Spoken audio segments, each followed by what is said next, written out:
Hi, this is Knit and Crochet Together, and I'm almost done with the scarf. And I wanted to show you how to bind off the end of the scarf. I made this scarf almost twice as wide as the green scarf.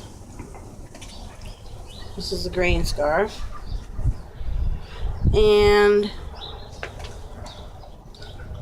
it's about the same length as the green scarf. It's 6 feet long. So it goes nicely around your neck. Hang down like that. Now we're going to put some fringe on the scarf. First I wanted to show you how to bind off the needle. You just go into the first stitch, knit it, knit the second stitch, and then take the first stitch over the second stitch. Knit the next stitch, take the first stitch over the second stitch. Next, knit the next stitch, take the first stitch over the second stitch. Knit the next stitch, take the first stitch over the second stitch. Knit the next stitch. You got 2 stitches on your needle. You're going to take the first stitch and pull it over the second stitch.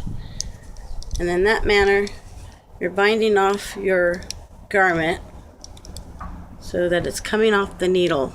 See that? Okay, we're going to go out across the rest of the row. Then I'm going to show you how I determine how much fringe or how long to make the fringe.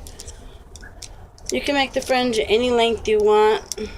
Some ponchos that I've made have fringe that long, like 3 feet long. But I only had a small amount of the gold and the blue left. So I measured what I had left. You know, put the blue and the gold strands together and then measured the whole length of what I had left. And then I divided that in half, because you have 2 sides to put fringe on, this side and the other side. And then I divided that by 4. So I actually had about 100 stitches, 100 inches of blue and gold left. They were stuck together, rolled into a ball, then measured, and I had about 100 left. So I divided that in half, which gave me about 50, and then I divided that by 4. So I cut each strand. Get to the end, you just pull it through and tie it. I divided each strand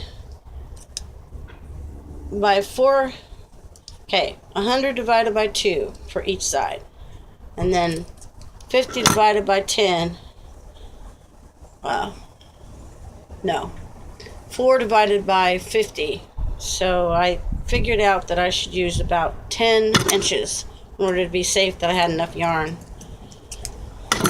So each strand, here's my bundle of strands that I cut 10 inches long. It's got the gold and the blue together and then cut 10 inches long. And make it kind of short this time, because that's how much yarn I had left. And then this is how I measured it. I put it on a ruler with the blue and the gold together, and then I measured 10 inches, and I just cut it,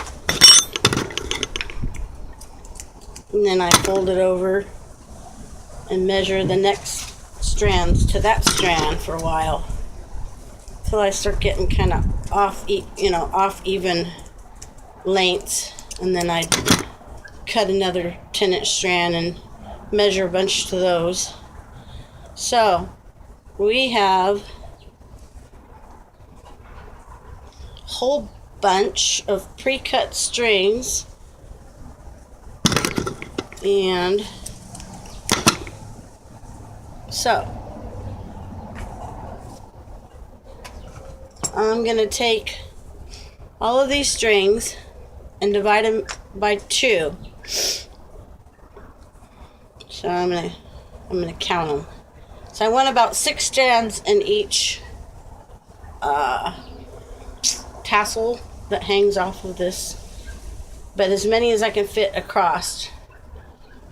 So let's see, I'm going to count them. I'm going to count them and I'm going to divide them in half. 2, 3, 4, 5, 6, 7, 8, 9, 10, 11, 12, 13, 14, 15, 16.